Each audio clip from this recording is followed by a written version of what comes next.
The knock came at 6:14 in the morning, 3 hard raps that rattled the glass in the storm door. I remember the cold of the brass knob biting into my palm before I even turned it, because my hand was already shaking.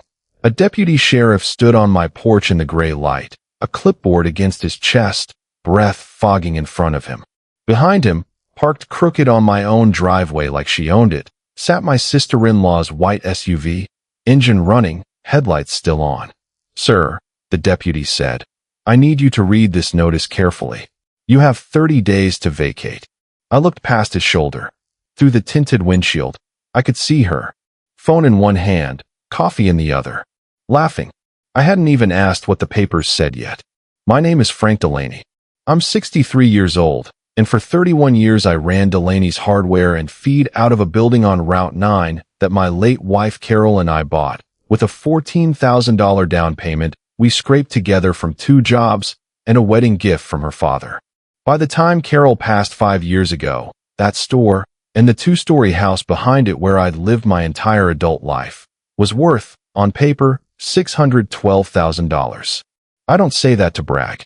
I say it because that number is the whole reason a deputy sheriff was standing on my porch with eviction papers, and the whole reason my sister-in-law, Renata, was sitting in her SUV laughing like she'd already won. Renata is married to my late wife's younger brother, Marcus. When Carol died, I made a decision that in hindsight I understand better now than I did then.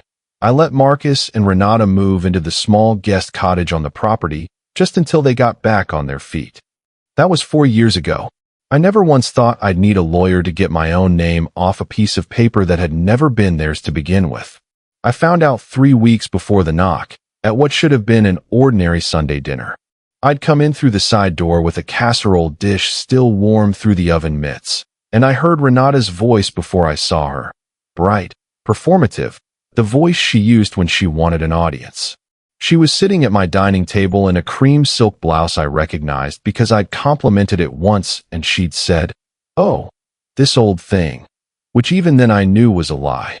She had a glass of my good Cabernet in her hand, the bottle Carol and I had been saving, and she was holding court in front of Marcus and my nephew Tyler.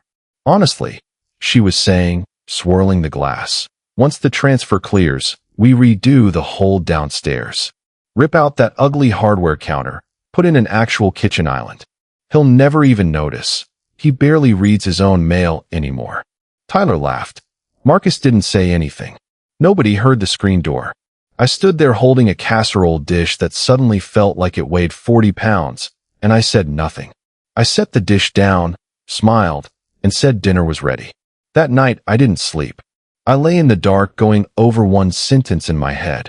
Once the transfer clears. Transfer of what? I started quietly, the way you check a lock twice without telling anyone why. I called the county recorder's office the next morning under the pretense of confirming my property tax mailing address. The clerk, a patient woman named Sherry, pulled up the file and read me something that made my stomach drop straight through the kitchen floor. A quitclaim deed, filed 11 days earlier, transferring my property from Frank J. Delaney to Marcus T. Delaney, notarized in the next county over. I had never been to that notary's office in my life. I brought it up at breakfast, calm, my coffee cup steady in my hand. "Marcus, there's a deed on file with your name on my house. Can you explain that?" Marcus didn't even blink. "Frank, it's not what you think. After Carol passed, you had me listed as a joint fiduciary trustee for probate continuity. That standard estate law protects the asset from creditor liens during transition. My attorney just formalized the paperwork that was always implied.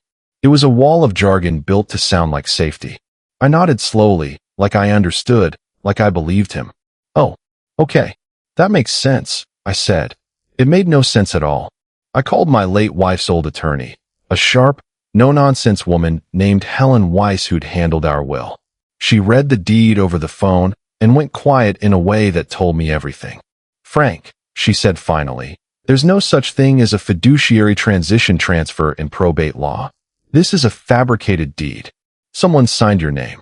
I asked her, carefully, whose notary stamp was on it. She gave me a name, Renata's cousin, a notary whose license, it turned out, had lapsed 8 months earlier. 2 nights later, I stood outside the guest cottage under the pretense of dropping off mail, and I heard Renata's voice through the screen, sharp and gleeful.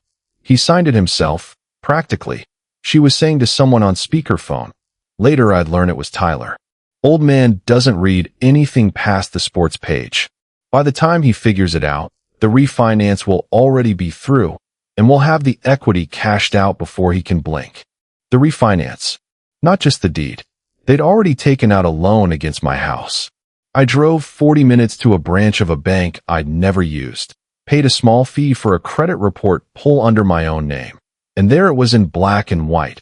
A $198,000 home equity line of credit, opened 6 weeks earlier, disbursed in 2 transfers, one for $61,000 to an account under Marcus's name, and one for $137,000 to an LLC registered to Renata called Golden Horizon Property Holdings, incorporated 4 months prior.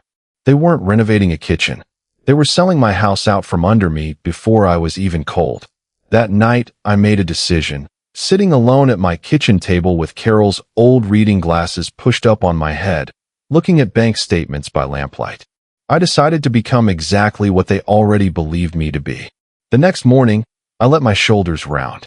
I let my voice go soft and a half step slower, the way it does when I'm tired, except I exaggerated it, made it worse than it was. I started leaving my mail unopened on the counter, in plain sight, where anyone walking past could see the unopened envelopes piling up like proof of my decline.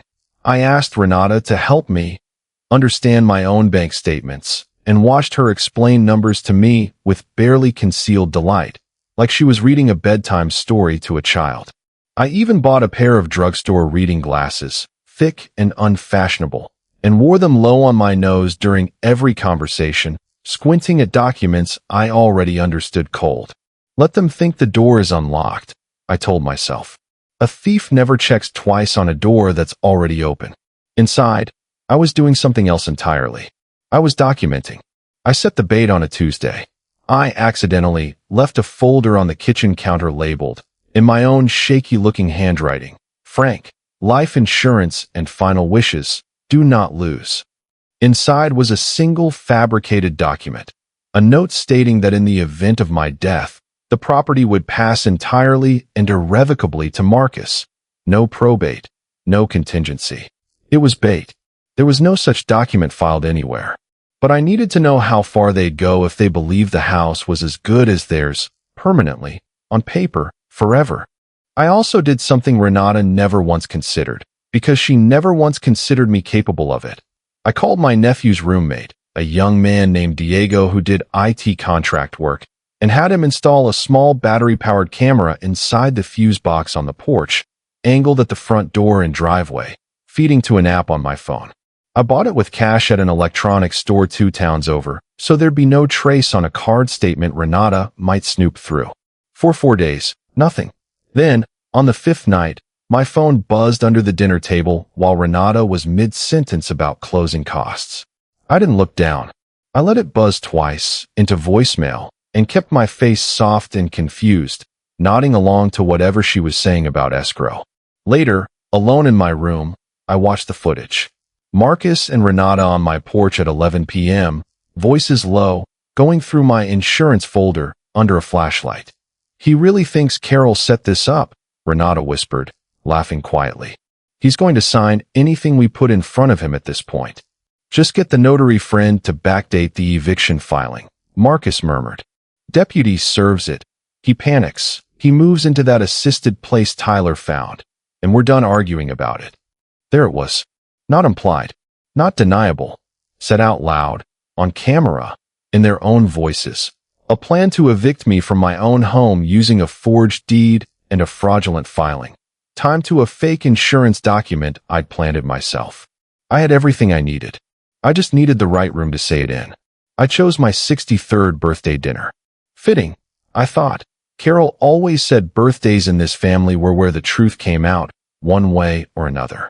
I invited everyone. Marcus, Renata, Tyler, my sister-in-law's parents, even a few of my old friends from the Rotary Club, people whose good opinion Renata cared about a great deal more than mine. I wore the flannel shirt I usually wore, kept my voice low, let Renata seat herself at the head of the table like she already lived there. Halfway through the meal, Renata raised her glass, my glass, the crystal set from our wedding, and said, loud enough for the whole table, "To new beginnings. Some of us are finally moving into places more suited to our stage of life." She looked right at me when she said it. A few people laughed uncomfortably. Marcus smirked into his napkin. I set down my fork. I did not raise my voice. "Renata," I said, "before we toast to new beginnings, I think everyone should understand whose beginning it actually is." I reached under my chair and set the folder on the table, the real one this time, thick with copies. This is a quitclaim deed filed on my property, notarized by a man whose license expired 8 months before he stamped it. I slid it toward Marcus's father-in-law, who was, conveniently, a retired county magistrate. "This is a $198,000 home equity line of credit taken out against my house, disbursed to Marcus Delaney and to an LLC called Golden Horizon Property Holdings, registered by Renata 4 months ago." I set a second sheet down. "And this," I said, taking out my phone and setting it, face up, in the center of the table, "is audio of the two of you, on my porch, 5 nights ago, discussing how to backdate a fraudulent eviction filing against me." I pressed play. Their own voices filled the silence. "He really thinks Carol set this up? Just get the notary friend to backdate the filing." Renata's face went the color of the tablecloth. Marcus stood up so fast his chair scraped the floor. "This is insane," he said. "You don't understand estate law, Frank. You never have." "I understand forgery," I said quietly. "I understand fraud. And I understand that a deputy sheriff is going to be very interested in why my signature appears on a deed I never signed. Right on cue, because I'd arranged it that way, with a phone call to Helen Weiss 2 hours earlier, who'd already looped in the county fraud unit. There was a knock at the door. Not a deputy with an eviction notice this time. 2 detectives, and the same deputy who'd stood on my porch 3 weeks earlier, holding a very different kind of paperwork. I stood, picked up the crystal glass Renata had raised her toast with, and I set it down hard enough on the table that the stem cracked clean in 2. "New beginnings," I said. "You were right about that much." Within 72 hours, the forged deed was voided by court order, restoring full title to me, uncontested. Within 2 weeks, Marcus and Renata were both charged with forgery, fraud, and identity theft in connection with the falsified deed and the equity loan. The notary, Renata's cousin, lost what remained of his license permanently and faced his own charges for notarizing a document with an expired credential. Golden Horizon Property Holdings was frozen by the bank pending investigation, and the $137,000 transferred into it was clawed back through a court-ordered asset seizure. Marcus's $61,000 was garnished from his wages over the following 18 months. Renata's parents, mortified, quietly distanced themselves from the Rotary Club circle where the story had, predictably, gotten around. Tyler, my nephew, wasn't part of the forgery, just careless with what he'd overheard and slow to warn me. I didn't cut him off. Instead, I sat him down, told him plainly that silence in the face of a lie is its own kind of participation, and gave him a choice. Help me now, or don't come back. He helped. He testified honestly about what he'd heard, and I let him keep working part-time at the store, because punishing a 23-year-old for his aunt's greed forever isn't justice. It's just cruelty with better paperwork. I also made sure the 2 young clerks who'd worked the hardware counter for years, and who'd nervously watched all of this unfold from a distance, got a full explanation and a bonus that Christmas. None of this was ever their mess to clean up. It was raining the night Renata came back, 5 months later. Not the SUV this time. A rideshare, dropped at the end of the driveway because she no longer had a car of her own to drive. She stood on my porch, the same porch, soaked through, mascara run down to her jaw, and knocked so softly it was almost polite. "Frank," she said, voice cracking. "Marcus and we lost the apartment. I don't have anywhere. Please. It's just for a few weeks." I looked at her a long moment. I thought about the silk blouse and the Cabernet, about he'll never even notice, About a deputy sheriff on this same porch at dawn. No, I said. Just that. Calm. Final. I closed the door. Not slammed. Just closed. The way you close a book you've already finished. Later that night, Helen Weiss, who I'd started seeing quietly over dinners these past few months, slow and unhurried the way two people who've already survived enough are allowed to be, poured 2 cups of coffee and sat across from me at the same kitchen table where I'd once decoded bank statements by lamplight. Any regrets? She asked. Just one, I said. That I ever handed anyone a key to something I built with my own hands. She reached over and covered my hand with hers. Outside, the rain kept coming down on an empty driveway. Here's what I learned, the hard way, at 63 years old. The people who are the fastest to call you foolish are usually the ones counting on you not paying attention. Playing weak isn't the same as being weak. Sometimes it's the sharpest tool you have. And real strength isn't loud. It's a folder on a dinner table and a voice that never rises above a whisper. If someone in your life has ever underestimated you the way Renata underestimated me, tell me about it in the comments. I read every single one. And if this story meant something to you, hit like, subscribe for more, and I'll see you in the next one.